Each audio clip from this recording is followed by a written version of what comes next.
meskipun itu hasil jerih payah dirimu sendiri, sejatinya itu adalah harta Allah yang Allah titipkan kepadamu. Termasuk dalam bab ini yang banyak terjadi di kita, bahkan mungkin termasuk kami sendiri, yaitu sebuah nasihat dari Allah Subhanahu wa taala di surat Ali Imran, surat An-Nisa ayat kelima. Wala tu'tus sufaha'a amwalakumul lati ja'alallahu lakum qiyama. Dalam bab ini apa niku? Saya bacakan artinya. Dan janganlah kalian serahkan kepada orang-orang yang belum sempurna akalnya harta mereka yang ada di bawah pengelolaanmu yang dijadikan oleh Allah sebagai pokok kehidupan bagimu. Napa niki? Bahwa ada banyak yang harta yang kita punya itu merupakan bagian penting dalam kehidupan kita. Allah menyampaikan bahwa seringkali orang jatuh dalam mengelola urusan uang harta pribadinya adalah dengan keluarganya. Memberikan harta yang jor-joran tanpa saringan kepada orang-orang yang mereka kasihi, kepada anak-anaknya. Dalam konteks ayat ini itu diperingatkan terkait dengan anak yatim. Misalkan ayat ini terkait dengan ada anak yatim yang anak yatim piatu, orang tuanya tidak ada, tapi ternyata punya warisan banyak. Akhirnya pamannya, budenya atau siapapun menjadi perwaliannya.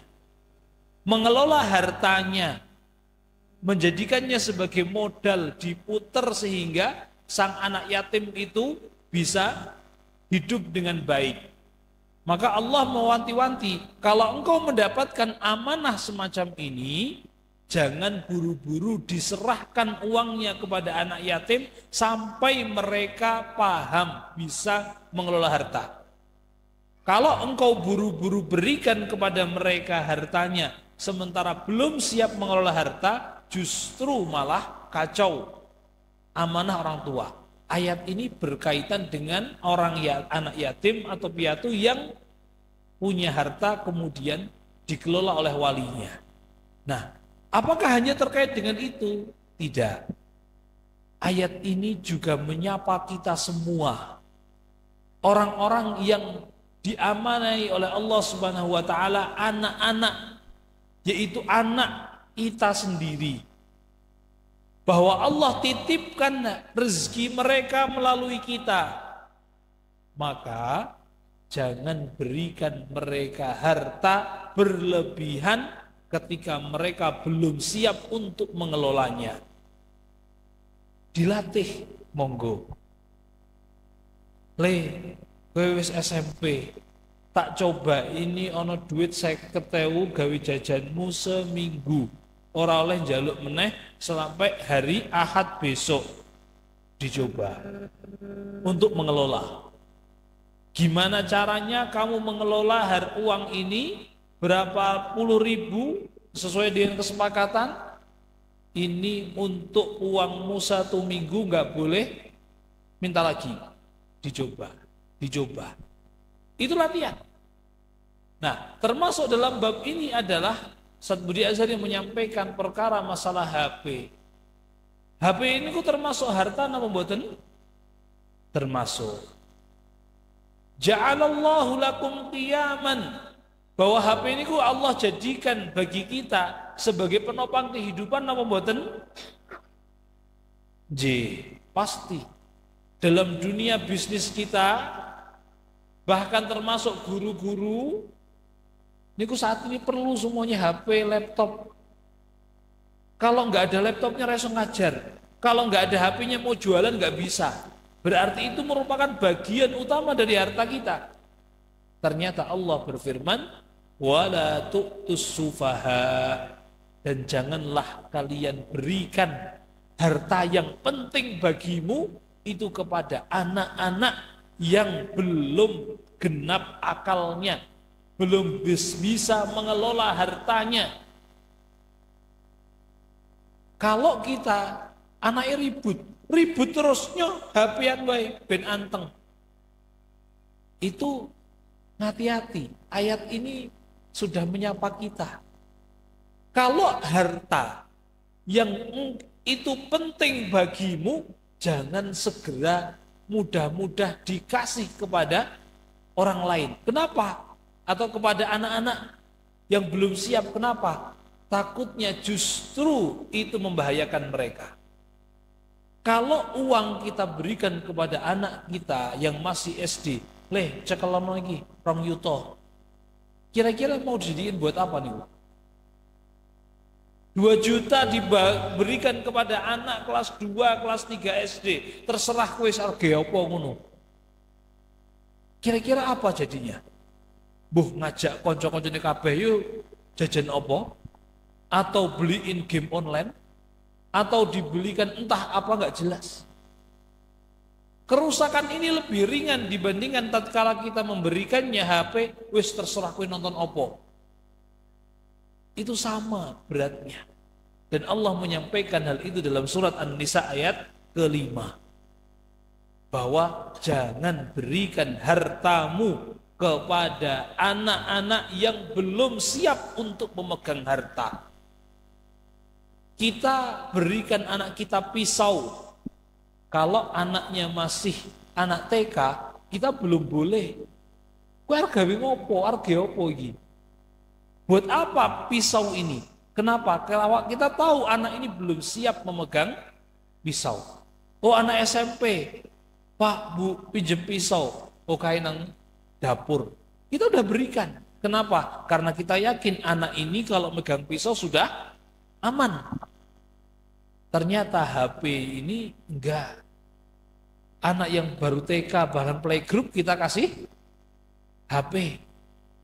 Maka orang tua harus sadar HP ini yang bisa diakses yang mana.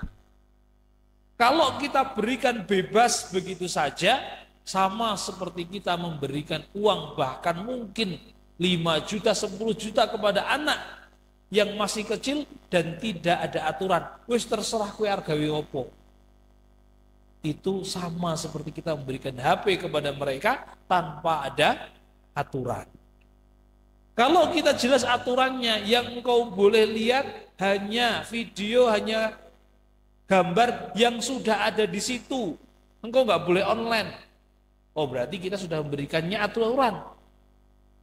Bahwa kita pastikan yang dia tonton tidak akan macam-macam. Yang dia lihat tidak akan ada hal yang terlarang. Itu termasuk ayat An-Nisa ayat ke-5, itu merupakan bagian dari pengelolaan harta. Karena HP kita saat ini termasuk adalah aset harta kita. Ternyata kenyataan demikian. Bahwa kita jualan, kita ngajar, kita berurusan bahkan yang di dunia perpolitikan atau dunia pemerintahan, semuanya perlu untuk menggunakan HP. Berarti itu sebagaimana Allah sampaikan, ja'alallahu lakum qiyaman, yang engkau bisa berdiri tegak urusan duniamu dengan harta itu. Maka HP termasuk bagian dari harta Allah yang Allah titipkan kepada kita. Ini jenis pertama. Ya, jenis pertama, harta Allah adalah harta yang Allah titipkan kepada kita, pengelolaannya bebas terserah kita. Maka harus ingat bahwa Allah akan menanyai kita dari mana engkau dapatkan dan kemana engkau belanjakan. Yang kedua, harta Allah yang kedua adalah harta bersama.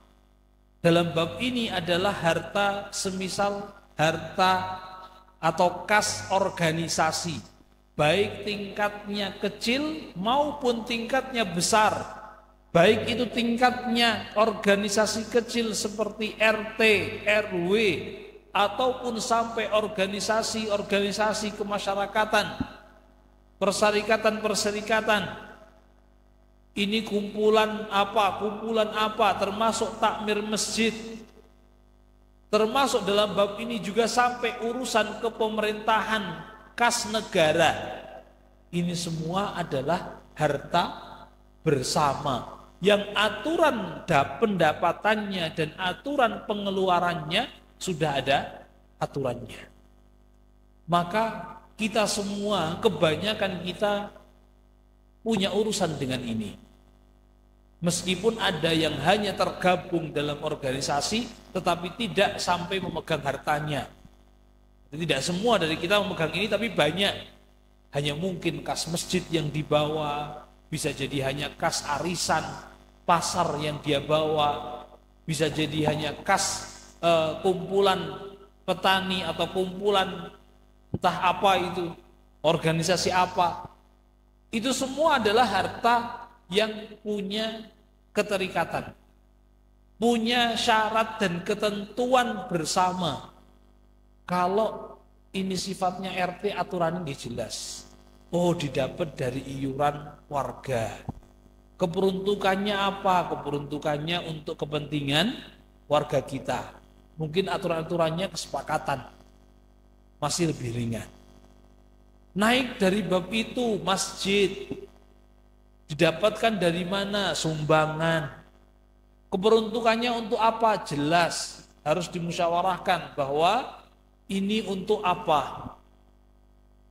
Masjid kita ini besar atau kecil, apakah takmirnya mendapatkan gaji atau tidak, harus disepakati dulu. Bukan kemudian sekedar Pak Takmir terus melihat, loh ke masjid kono kalau takmirnya oleh gaji gede kok, masa aku rangkene ora oleh gaji padahal aku ketua takmirnya. Wis pokoknya aku jiko, ya nggak bisa. Di sana sudah ada ketentuannya bahwa takmir di sini memang harus profesional dan digaji. Itu sudah ada aturan bakunya. Di tempat kita disepakati, kita jadi takmir, bagian dari amal dakwah kita sebagai warga di sini. Apakah ada gajinya atau tidak? Tidak, yaudah sepakat, nggak ada. Berarti semua yang kita lakukan adalah secara sukarela, ikhlas lillahi ta'ala. Kita nggak ada apapun, maka keperuntukannya jelas. Sehingga bendahara ataupun Pak Takmirnya megang itu jelas, ini ketentuannya untuk apa. Di tingkat yang lebih besar dalam bab kenegaraan, ini sangat-sangat rawan, di mana pendapatan negara sudah ada aturannya, undang-undangnya. Saat mengeluarkan harta pun sudah ada aturannya.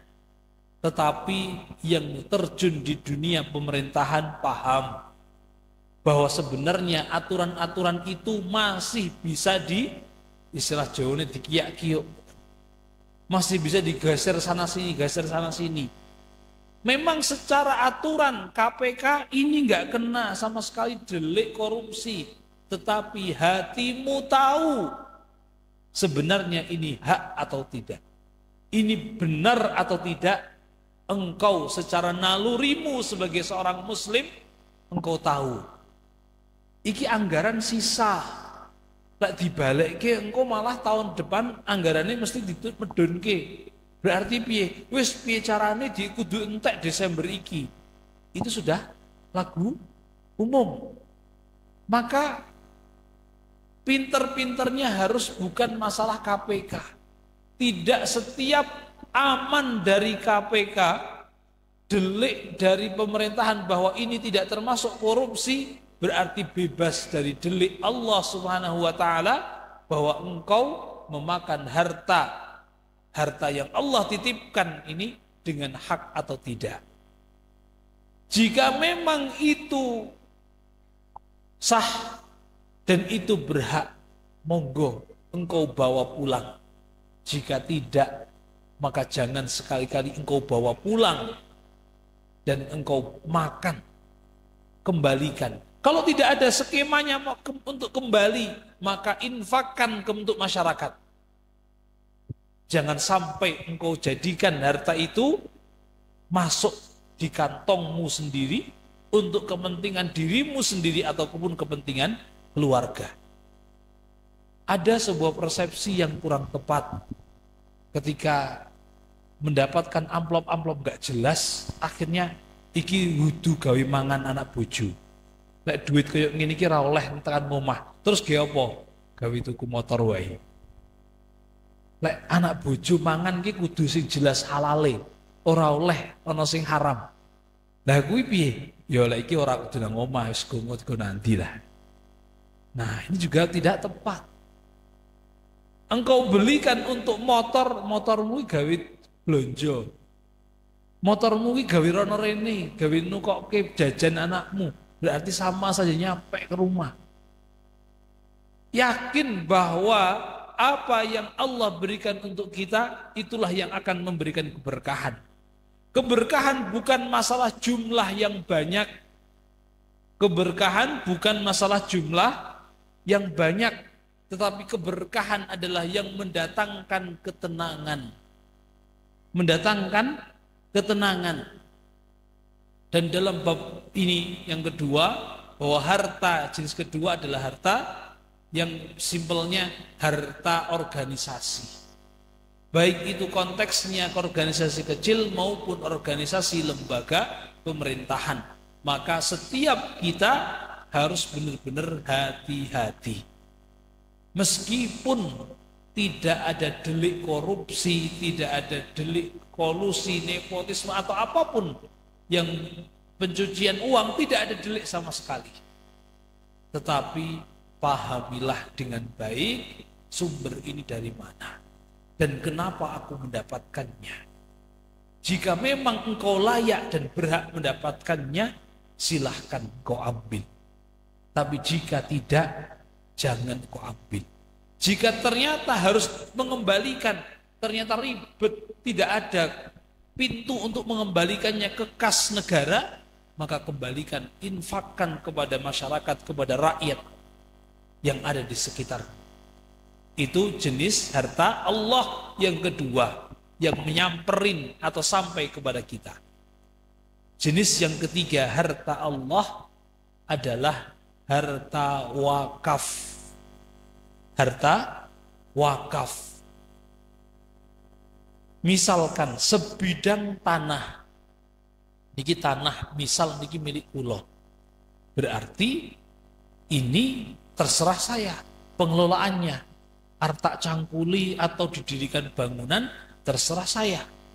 Kalau saya meninggal, maka tanah ini yang bisa dibagi waris. Anak saya mendapatkan persenan-persenan warisan sesuai dengan aturan yang Allah tetapkan dalam Al-Quran. Dan juga Rasulullah jelaskan dalam hadis-hadisnya. Tetapi kalau wakaf, bukan lagi seperti itu. Ternyata pojok tanah yang milik saya, ini saya wakafkan untuk masjid. Maka sudah, baik itu sertifikatnya sudah dibalik maupun belum, sudah atas nama wakaf atau belum, tetapi jika satu keluarga telah mendengar bahwa yang memiliki tanah ini telah mewakafkannya, berarti tanah itu, harta itu sudah menjadi milik Allah yang tidak boleh diwariskan, bahkan tidak boleh dijual belikan. Ini perkaranya. Nah, dalam bidang kita, wakaf ini seringkali kalau mendengar kata wakaf masih urusannya masjid, makam, madrasah. Itu umumnya kita. Oh, gue wakaf. Emang ono dibangun masjid toh? Atau oh apa anak harus dibangun kuburan toh? Atau apa ono madrasah? Wakaf tidak selalu dalam bab itu. Di masyarakat muslim dahulu, wakaf ini bahkan menjadi penopang kehidupan masyarakat Islam.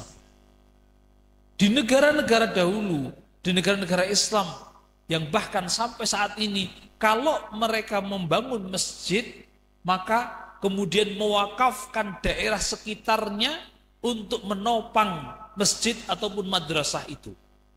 Jadi modelnya kalau zaman-zaman riyen niku ada masjid niku wakaf area ini tengah masjid, sampingnya untuk ruko, semua sewa ruko untuk membiayai masjid. Maka masjid bebas, nyantai. Semua guru, semua kegiatan yang ada di masjid itu, semua pembiayaannya sudah dari ruko-ruko dan penginapan yang ada di sekitarnya. Bahkan sampai kemudian masjid ini membangun rumah sakit gratis. Semua orang sakit yang di tempatnya, yang datang ke tempat itu gratis dengan pembiayaan, skema-skema pembiayaan semuanya dari wakaf. Madrasah ataupun rumah sakit itu dari zaman dahulu berdiri dengan sistem wakaf. Maka wakaf ini adalah asetnya milik Allah Subhanahu wa taala. Secara kepemilikan bukan milik organisasi, tetapi organisasi hanya sebagai pihak yang mengelola. Tidak punya hak milik sehingga bisa diwariskan kepada anak pribadinya, tidak. Termasuk wakaf yang dilakukan oleh beberapa ulama yang mencontoh dari Umar radhiyallahu anhu itu tidak sampai dalam bab organisasi. Umar, saya ceritakan dahulu, Umar punya tanah aset yang lumayan luas. Punya kebun-kebun yang di dalam kebun itu ada sumur-sumur mata air. Sangat spesial zaman itu. Di mana belum ada pipa-pipa. Sehingga setiap kebun kok ada mata airnya, itu pasti sangat mahal. Karena tidak perlu harus nyari air di tempat lain. Umar ternyata punya tempat-tempat itu. Beliau kemudian berwasiat kepada anaknya. Tulis, memanggil salah satu dari ajudannya yang bisa nulis, tolong tulis. Tanahku dan kebunku di bagian ini adalah wakaf.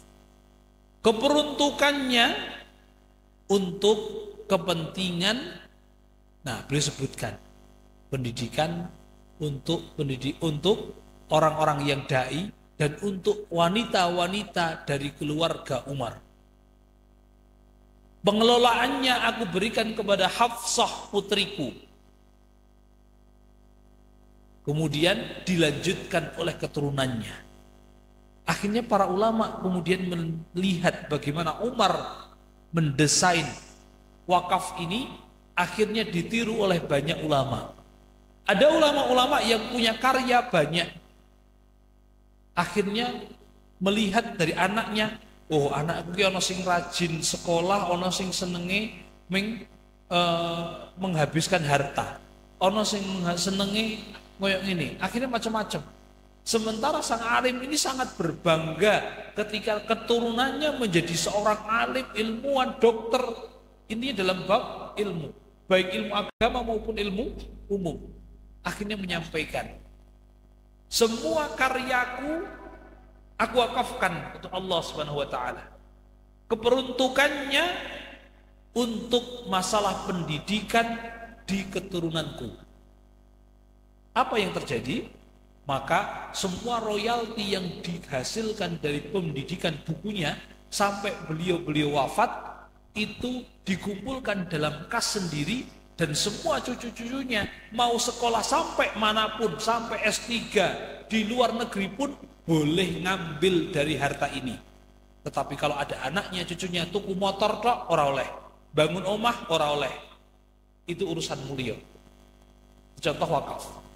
Bahwa wakaf di zaman dahulu oleh para ulama di berbagai negara bukan hanya urusan 3M, masjid, makam, madrasah, tidak. Tapi termasuk untuk dalam bab keluarga saja, itu sampai dalam bab wakaf. Dia membagi hartanya. Aku memastikan bahwa hartaku, asetku ini ora urusannya hanya dibagi waris. Sing dibagi waris ki harta ini. Sementara ini adalah untuk menopang pendidikan dari keluargaku. Jadi bapak-bapak, ibu-ibu yang punya aset, tidak harus kemudian wakaf itu masjid India untuk kepentingan dakwah apa ya, tidak harus selalu seperti itu. Dan kita sebagai muwakif, orang yang memberikan wakaf, boleh mengelola sendiri. Loh, wakaf gawe sopo?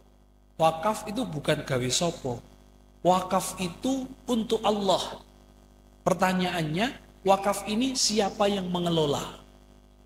Gitu. Ada sebuah cerita di Mesir. Beberapa puluh tahun lalu, beberapa sarjana peternakan ngumpul.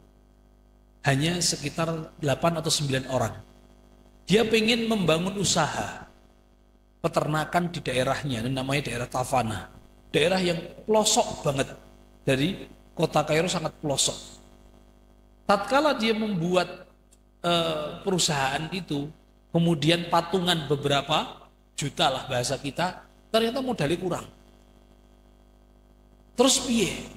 Akhirnya salah satu dari mereka berkata, bagaimana kalau satu saham dari 10 saham yang ada kita berikan kepada Allah? Loh, maksudmu piye? Yes, pokoknya kita anggap uang yang terkumpul ini sudah cukup. Terus sahamnya satu adalah milik Allah. Jadi satu saham diwakafkan untuk Allah. Hasilnya bagaimana? Ketika tutup buku setiap tahun, keuntungan berapa? Total pertama, sekian persen untuk infak, sekian persen untuk maintenance atau mengelola hal-hal yang perlu dibersihkan. Kemudian sisanya dibagi usaha. Bagi usaha dengan semua. Satu bagian itu adalah milik Allah. Sama seperti bagian kita. Sebagai pemilik saham diberikan. Ternyata langsung percepatannya sangat besar. Bahkan di tengah sempit itu, piye carane? Semua keuntungan ini yang milik Allah berarti untuk kemaslahatan dakwah diberikan. Lama-lamaan kok kaya ini luwih apik kalau sahamnya Allah ditinggikan. Akhirnya sepakat bahwa saham milik Allah dinaikkan 10% lagi. Sampai terakhir semua sahamnya diberikan untuk Allah. Jadi mereka semua yang awalnya punya modal hanya sebagai karyawan Allah. Apa hasilnya? Daerah itu yang dulunya terpencil akhirnya bisa langsung datang ke Kementerian Perhubungan, tolong buatkan stasiun. Karena dana negara, kami yang buat sendiri stasiunnya. Dibuat stasiun, jalurnya sudah ada, akhirnya dulunya hanya terlewati oleh rel kereta, dibuat stasiun dengan biaya itu. Kita perlu untuk memberikan sekolah dari SD, SMP dibuat gratis. Semua biaya dari orang 10 ini, dari perusahaan ini. Wah, kuliah. Kita hanya kampung kecil, bagaimana mungkin bisa dapatkan kuliah? Akhirnya datang ke Al-Azhar untuk tolong bukakan cabang di sini. Biaya kalian? Ya, kami yang membiayai. Tapi kurikulum dan jenengan KB dibuat. Jadi wakaf ini adalah jenis ketiga dari harta Allah yang bisa kita kelola. Tentu dalam bab wakaf sangat panjang, tidak mungkin kan untuk diterangkan total dalam waktu yang sangat singkat. Daurah wakaf ini bisa jadi sampai 2 hari 3 hari hanya daurah wakaf bagaimana syarat-syaratnya. Jadi wakaf ini bedanya dengan sedekah nopo, bahwa wakaf itu adalah harta yang kita klaim bahwa ini adalah milik Allah, kemudian ada bersyarat. Bahwa syaratnya apa? Harus ada syarat dan ketentuan bahwa ini peruntukannya untuk apa. Itu harus jelas. Nah, setelah saya menerangkan 3 hal tadi, bahwa harta Allah SWT di sekitar kita itu ada 3 tadi. Pertama, harta yang milik kita. Kedua, harta yang kita kelola bersama sesuai kesepakatan, yaitu organisasi sampai berlevel kenegaraan. Dan yang ketiga adalah harta wakaf yang urusannya berbeda dan sedikit memang ada urusan yang ada aturan masing-masing. Nah, masuk dalam hadis ini bahwa ada manusia yang diamanai oleh Allah Subhanahu wa taala untuk memegang harta. Dia bergelumur atau menyelam dalam lautan harta Allah. Baik itu dengan kekayaan pribadinya, ada kan di antara kita kaya karena memang usahanya dia yang sukses. Ada yang kedua kaya karena apa? Karena pejabat, aku duit akeh, apa ku duitmu? Mboten, aku mengiso nganggarke. Nyo. Padahal sing dikeki adalah duitnya negara kabeh. Ada kaya, tapi sebenarnya bukan kaya milik pribadi. Kekayaannya adalah kekayaan karena dia pejabat. Ataupun yang ketiga, kayanya karena mengelola banyak aset wakaf. Oke. Dan ini nggak harus dari pemerintah, tapi yang aset wakaf. Maka orang-orang yang diamanai oleh Allah Subhanahu wa taala harta Allah ini kok ternyata memanfaatkannya tidak dengan hak, bi ghairi haqqin, kata Rasulullah SAW, tidak semestinya, falahumun naru yaumal qiyamah, maka ngati-hati, itu akan menjadi blunder untukmu, engkau akan mendapatkan api neraka di akhirat nanti. Harta pribadi akan ditanya untuk apa dan kemana. Loh, aku tak bukan untuk hal-hal haram loh, aku tak gawe mangan-mangan terus. Berarti kebanyakan bab mubah. Bisa jadi kita tidak membelajarkannya dalam haram, tidak, tetapi kebanyakan mubah. Kuliner niku mbok angsal napa mboten Pak Bu? Angsal. Jenengan ajeng mangan ikan bakar, kakap, lobster, ataupun apapun boleh. Tiap hari makan pagi di warung ini, siang di restoran ini, malam di restoran ini, dengan hartamu sendiri. Boleh napa mboten? Boleh. Tetapi ini kok nggih merugikan sendiri. Kenapa? Karena hisabe dawa.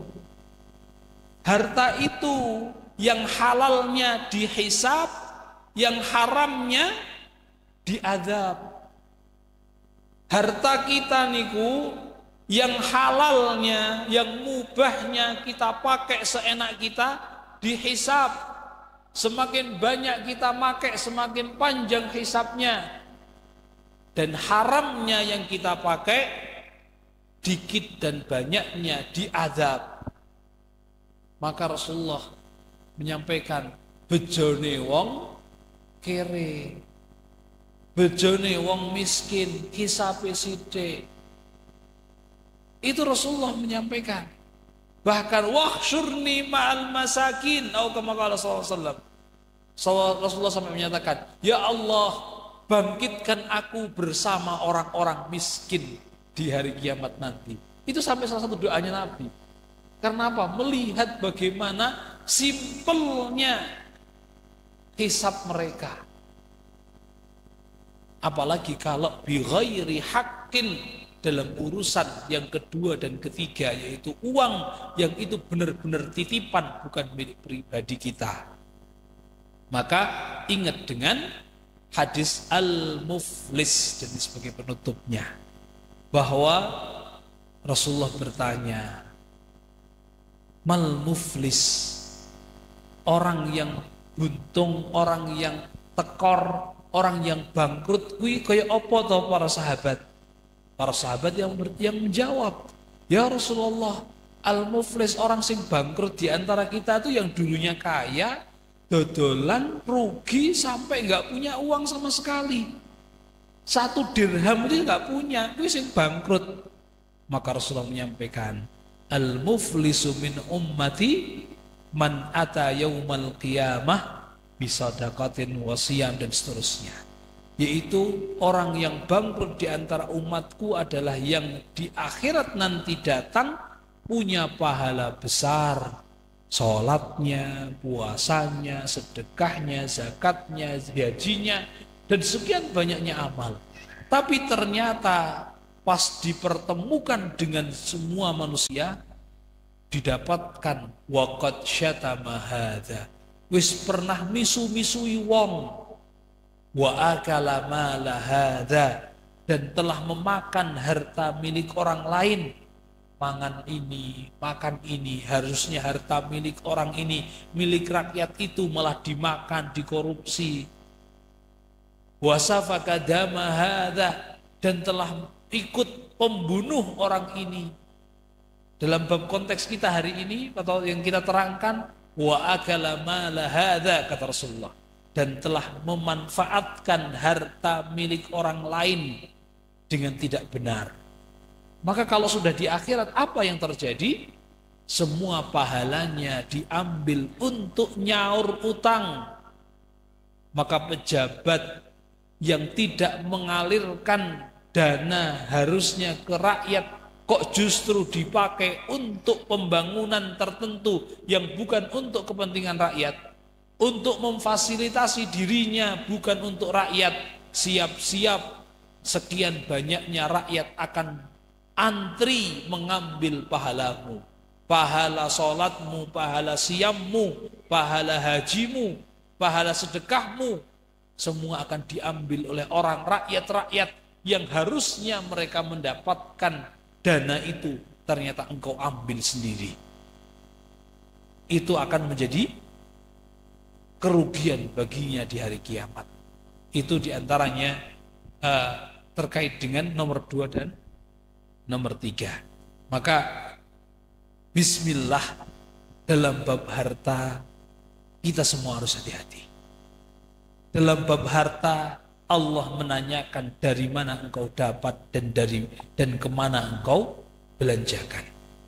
Harta apapun yang datang kepada kita, amanah apapun yang bentuknya harta kepada kita, sejatinya harta milik Allah Subhanahu wa taala.